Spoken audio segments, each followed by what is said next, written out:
xeito, o día 10 de setembro comezarán as clases de maneira gradual.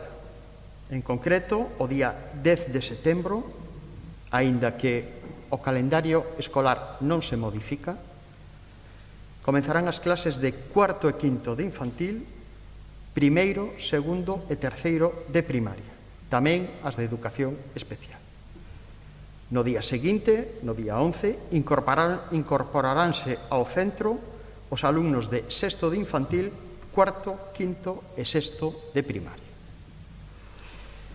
Nas restantes etapas educativas, o curso comeza, e non se ten cambiado o día de inicio, o día 16. Ese día 16 se incorporarán os alumnos de primeiro e segundo de secundaria, primeiro de bachillerato e primeiro de formación profesional de grado medio.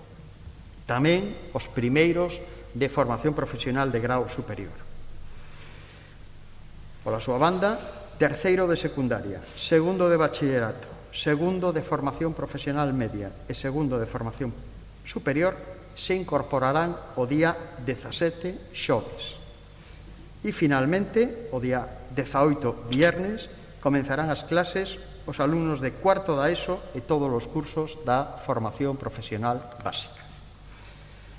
Esta medida ten por finalidade ir comenzando gradualmente para que os máis cativos se vayan facendo as normas, a incorporación ao centro educativo, pero non modifica, insisto, o calendario escolar xa aprobado.